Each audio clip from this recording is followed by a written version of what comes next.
How are you, my internet family, and welcome back for another video with my husband Thomas. It's me. I used to always call you my boyfriend, my baby daddy.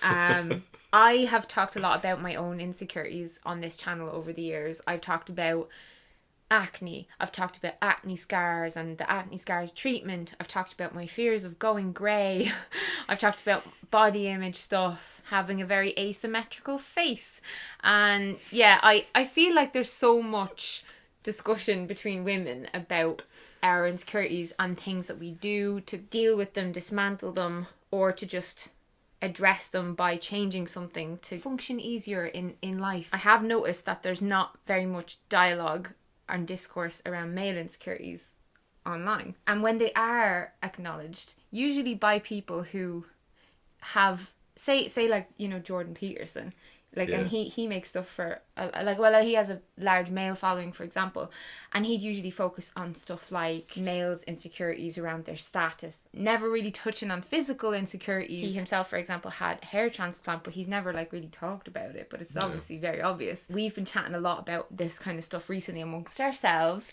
and you thought you'd be comfortable with sharing some of your own insecurities with my audience, because a lot of you, even if you're not men, you know men, you love men, you're married to men, you have daddies, you have sons, you have brothers. So I think this is I think this would be a nice chat. Right, yeah. So you're out on a date with your significant other, and she, if she so chooses, has the option of, you know, like sucky pants and makeup and doing that, like her hair and all these amazing ways, push-up bras, you know, high heels, like fancy nails, like all this stuff. And like, if I'm and like, that's great, you have tools, basically, you have options. You have a lot of tools. I don't have that many tools. I stand there, I'm like, right, do I wear a shirt, do I wear a t-shirt, or do I wear that one jumper that I have? Do I wear cologne or no cologne? Do I gel my hair up or do I gel it down? Just because we don't have as many options to deal with the insecurities that we have, and we kind of just accept them and hope that no one notices, they're still there. We still have the same amount of insecurities as women do. They're just different, aren't they? Like, they're just different ones. Yeah. Like, a big one that I dealt with when I was a lot younger, like when I was in my teens, not so much, not really at all anymore, but is like height. Like, before I met my darling wife, I was on Tinder, and I definitely saw a lot of profiles where girls were just like, don't swipe unless you're above this height, like 6 foot or something like that. And when I was like, that's horrible. And it definitely exists among lads as well. Like, if you're not above a certain height, you can definitely get issues. Because I got bullied a lot when I was a teenager because I was really short. Like, up until I was, I'd say, 15, 16, I was the shortest person in my year, and probably nearly enough the shortest person in the year below me as well. Oh, is that when you had braces and stuff? Yeah, I had loads of spots and braces, and I had long hair, and I just wasn't doing myself any favors.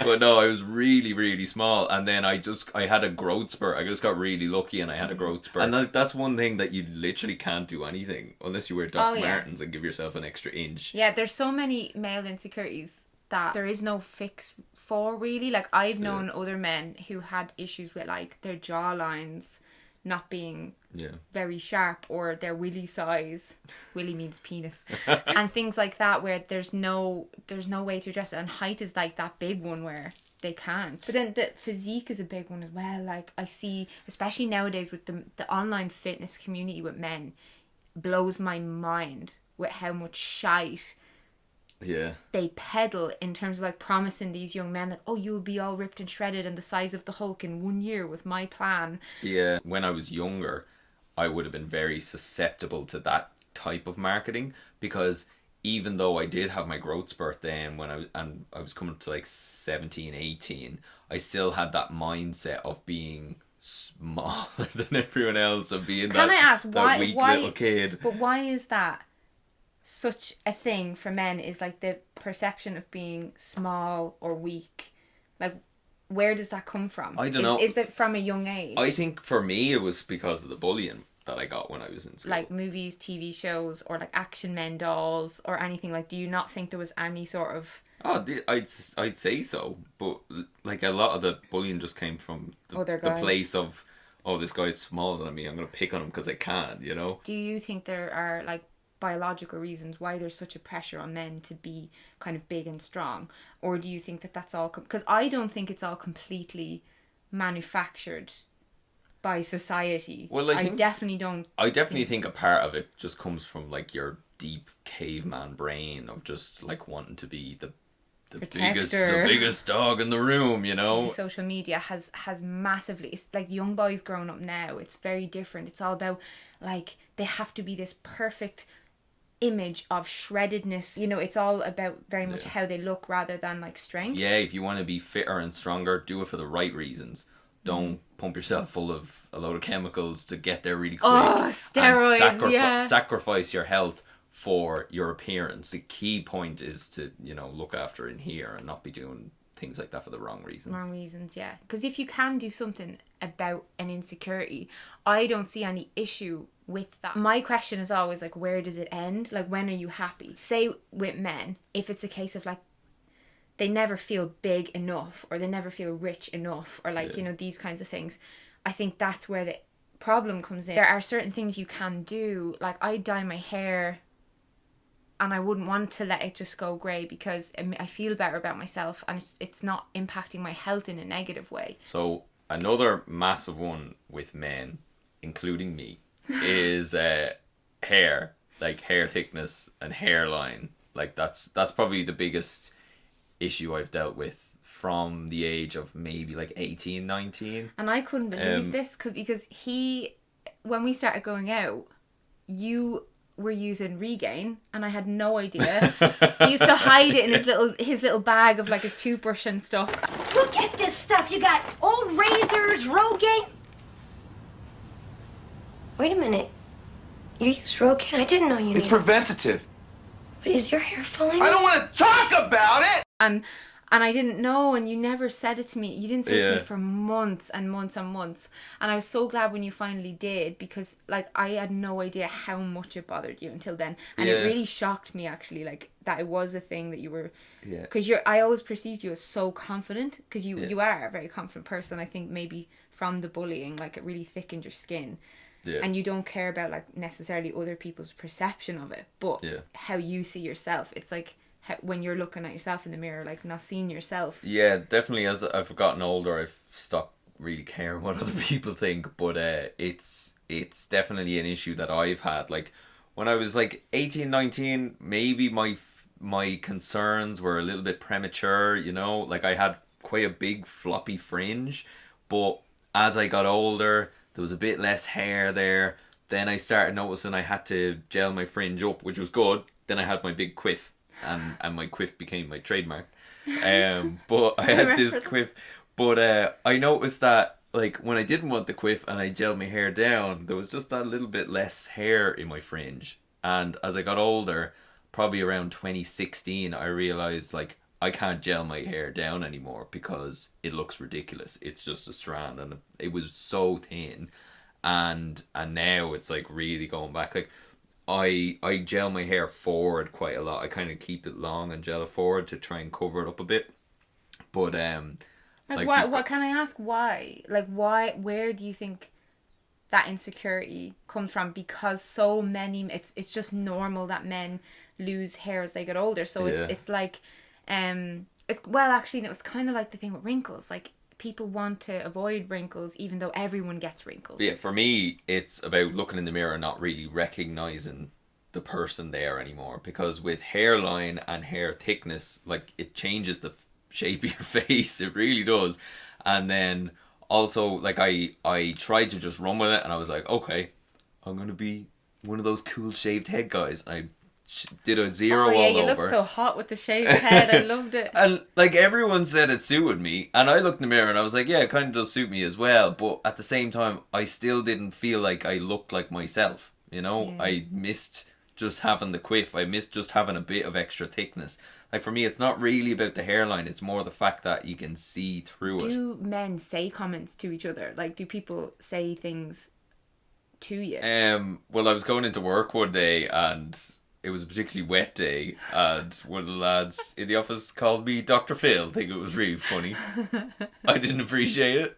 Once I kind of accepted these issues and was open enough to talking to my friends about them, quite a few of them were instantly like, I know, like I'm like that as well, like look at this and look at that. Yeah. Like, and I realised these guys who I saw every day, who I thought were like really confident, who had no issues with this type of stuff, were the exact same as me and were so excited to talk about it just because I brought it up. I remember a friend of mine, Riyadh, made a YouTube video about his dad getting a hair transplant. We're going to do a little chat now for a video I'm doing with Melanie tomorrow, isn't that right? Right. It's not to do with Melanie at all, actually. Oh dear. Not at all. Yeah, that is shit. No. It's actually about you. What? Remember we went for the consultation for your hair? Oh yeah. Yeah. We're going to get it done as a gift for you. What? Oh really? Yeah. Oh shit. Hey! Isn't that great? Really? Yeah. No way. Absolutely, But it yeah. was the first time I really like thought about the fact that like, yeah, guys go and do this all the time. And not even celebrities, like footballers and news presenters, and it's become really common, but it's not talked about much. It's actually quite similar, I feel like, in my world, in my internet bubble, of like a lot of people get fillers. And I've never had any cosmetic procedures done to my face other than the acne scar treatment, but so many other people, like, they'll get fillers and in their faces and in their lips and stuff, but they'll not talk about it. And then I feel like that kind of sets this unrealistic like Expectation. with the hair transplant stuff. Like, you told me when he finally told me that he had an insecurity about his hair, he told me that you'd been looking into getting a hair transplant, and you were like, I'm definitely getting one, it's just no question about it. Yeah, the biggest, yeah, it was a question of when rather than if. I'd been looking into it like from probably my early 20s. I was kind of convinced, yeah, when I am in a position to be able to get this, I'm going to do it, because this isn't going away. I just want to look like me, like the me that I see in my head. I want to see him again. Getting the hair transplant, it's just getting the top of my head just looking the way it did like 5 years ago, which would be great, because then I'd feel a bit more like myself when I look in the mirror, and not like, I don't know, I just feel like I look different. I don't think I look bad. I think I just look different. Like, it doesn't affect how I view you, and, you know, no one thinks any less of you for your hair being thinner and stuff. But the way you explained it to me is like, it's not about that. It's about yourself and your inner kind of, so I suppose, self-image or self-esteem about yourself. So you want to do it so that you're dealing with less insecurity on a day-to-day basis. Well, yeah, like, because you have to listen to me, because I make comments on it probably every day. He does, yeah, he comments on it. He's always like, I only have 2 hairs. And I don't realise that I do it as well. He calls himself Homer Simpson the time. I try and make jokes out of it just to kind of deal with it, but like, it does really bother me. So anyway, because he was just constantly bringing it up, he always said he would get it done in his 40s, which is when most men do tend to go and get a hair transplant. But so our wedding obviously wasn't able to go ahead with COVID and stuff like that. We did get married, but we didn't have like the whole big wedding and stuff. And then I just remember during the whole lockdown and all, I was trying to like have things for both of us to look forward to and stuff. And because your 30th is next year, I surprised him and I said, like, look, I'll do this for you if you would like to do it. And you were very, very, very happy. I was so shocked as well. I know a lot of people kind of go abroad to save a bit of cash, but I have seen quite a lot of horror stories online. Yeah. Same. And over the course of the years of me looking into it, the same name always kept coming up. It was Hair Restoration Black Rock, which was where Riyadh went. When we were talking about Riyadh's dad, they went down there. So yeah, I feel like I've like 10 years of research done on this place now. Like, they're fully accredited. Loads of celebs have been there and they've trusted them. It's a company that specialise in hair loss treatment, so they really do know what they're talking about, and people to fly in from all over the world to go to this place, and it's only down the road. Yeah. So, and they're very private. Like when we went in there first, you did a consultation with, and they do consultation with an actual doctor as well. Yeah. And they'll dissuade you from getting a hair transplant if you don't need one. So they really look out for like the people who go there, but they're really private in that. So many men are so like private about getting this stuff done, which makes me really sad, and that's kind of why a big reason we wanted to talk about this in a video, because they have it set up so that the men don't have to bump into anyone on their way in and out, and you will not, which is amazing, but I wish they didn't have to do that. Yeah, you will not see another patient when you're in there. Like, you're brought through the hall when it's clear, and they're brought through the hall when you're safely in your room. And I can completely understand why guys would be delighted with that, to be honest with you. So I first off went in for a consultation and got some photos taken of my hair and that type of a thing, and they kind of asked me questions about what I was having the biggest issue with, which was, as I said, the thickness of the hair.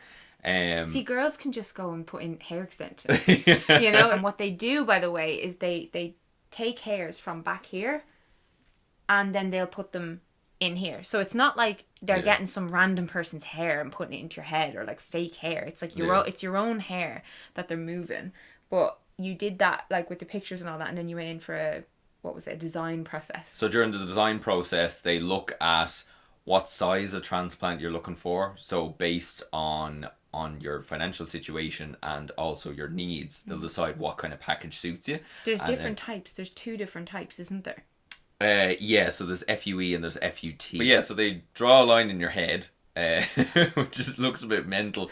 But I was really shocked as well about how much hairline they were going to be able to give me back, because that wasn't even one of the things I was looking for. But they stagger it though, right? It's not like that line. Like, they don't just put it on like that. They make it look very natural. It's not like a doll's hair. They're basically, what they say is, if I was to lose all the rest of my hair, it'd still look natural, which is good, you know. So in 20-30 years time, when lots of my other hairs have fallen out, I won't be left with like a patch and then like nothing behind it. Like, it'll look natural. So I'm getting it done in December. It's all booked in. This is crazy. I can't wait.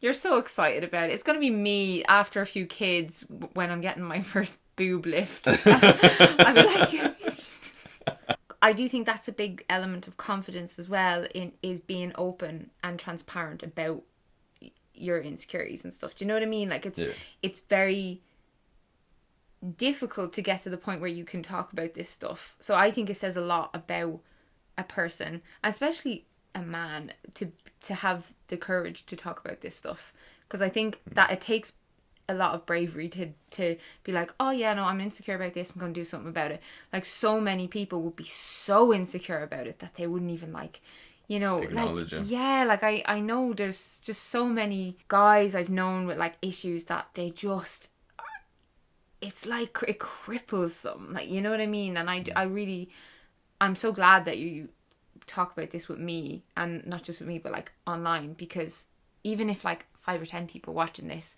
or see this through their girlfriends or their whatever, like, and feel, I don't know, a bit more heard or seen. No, I definitely think it's an issue that a lot of men deal with. A lot of other lads, like, they lose their hair and they're just like, cool, this is what I look like now, great. But I just don't have that. I have an image of myself in my head, and I miss it, you know? So I have the opportunity to get it back, so I'm going to take it. It kind of ties in with another thing I feel like is a big male insecurity, and correct me if I'm wrong, but just expressing emotion or exhibiting fears and things like that. And I know, like, well, with you, I can say, we can edit this out if you don't want me to put this in, but just like, the lads used to say that you were quite like a robot when they lived with you and stuff. Yeah. And that you were, and I remember when we got together, I remember one time he was just like, Melanie, I don't cry. I haven't cried since I was 8. And then like 2 months later, we were both crying together over something, and you were just like, what is this?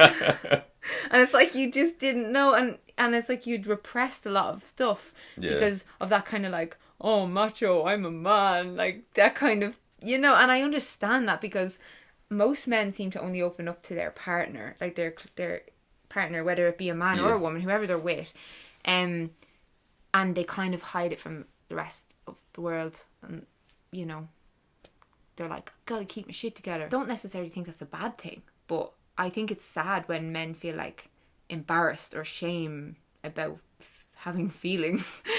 It makes me really sad. Yeah, like I definitely think there's some kind of pressure there, whether it is appropriate or not. I definitely think there is a pressure there to just be strong, to deal with your problems in a logical and efficient way. That's and a not good let thing, though. Yeah, it is a Yeah. good, like it is a good thing. But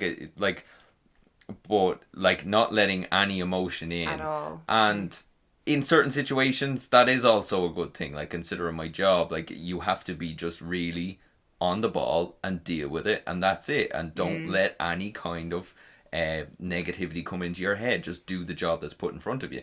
But I definitely think that can spill over into other areas where you're not talking about your problems at all. And then it can come out in bad ways as well. You know, I feel like that's one thing I've heard a lot of people talk about, you know, say with men who have issues with their height as an example.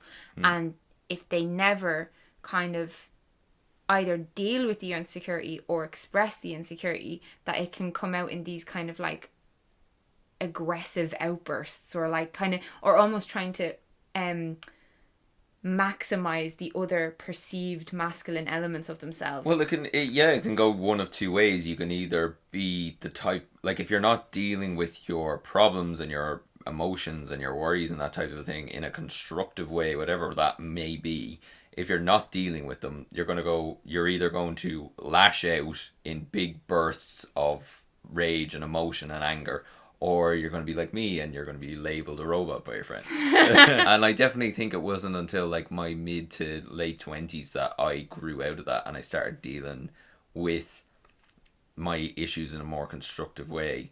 The gym helps you with a lot of your stuff, I feel.